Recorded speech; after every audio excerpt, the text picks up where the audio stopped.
Hi guys, I'm just going to go over the editing of this photograph real quick. I'm going to try and show you how to remove texture from a background. It's for those of you who are shooting with a textured background like me. Like this background was just an old piece of cloth that I hung from my ceiling. As you can see, it has a lot of texture in it, and I'm just going to try and show you a very simple way on how to remove that texture and make it look like a clean white background. Um, I'm not going to talk for too long because I know the last thing people want to do is listen to someone talk about an editing video for about 8 to 9 minutes, so I'm going to try and keep it down to about 5 minutes. Um, okay, so the first thing you want to do is select the eyedropper tool and select the most highlighted part of your image or backdrop, which in my case is this area right here. You need to click that and then select your paint bucket tool. When you select your paint bucket tool, you need to set your tolerance to a low number. The reason you need to do that is because if you set your tolerance at a high number, if it's like 55 or 60 or 40, perhaps I usually go with about 19. Seems to be a good number. And when you click in the image, you need to click into one of the darker zones of the image, because if you select on a highlighted area of the image, it will still bleach into your whites, as you can see here, and you don't want that. So you need to select one of the darker corners of the image, like maybe up in the corner or something. As you can see, that's quite a clean um, appearance on my arm there. It's not bleaching into my skin. And you just do that a couple of more times. That's quite a clean bucket there as well. And you just do that a few more times until the whole image is covered. And then what you need to do to get rid of those tiny little dirty looking spots everywhere is just click, what I do is I just click the brush tool and I just go over it. Just get rid of all those leftover little dark spots.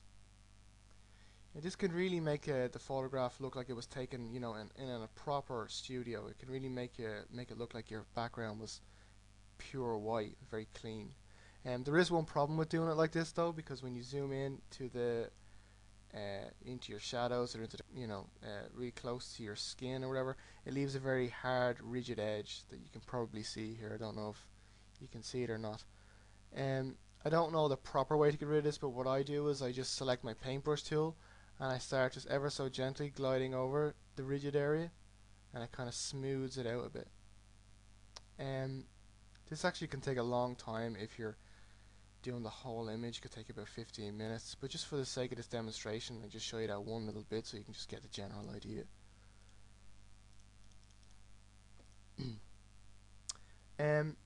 Okay, I'll show you some other little bits and bobs you can do to enhance your image as well. If your subject has blemishes or whatever on their skin that you don't like and you want to get rid of, you go over to the little toolbar here on your left and select the spot healing brush.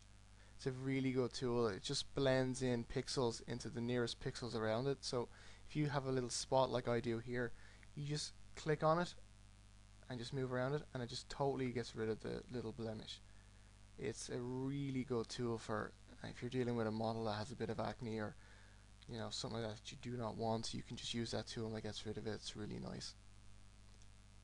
Okay, one final thing for us fat people.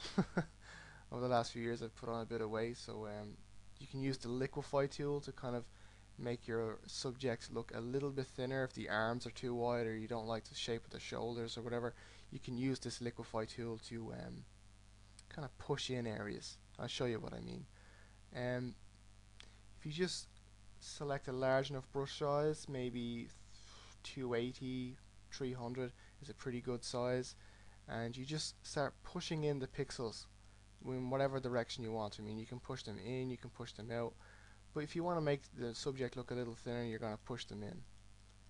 You want to be very, very subtle with this though, because you can make your model or subject look very much unlike themselves, which might not be very, very flattering if you overdo it, if this model happens to see what you've done to them. So you have to be very subtle with it, not to let them notice too much that you've fiddled around with their appearance. Okay, just do a little bit more. you know, and you can just make yourself look a little thinner. I sometimes do this when my fat is showing too much.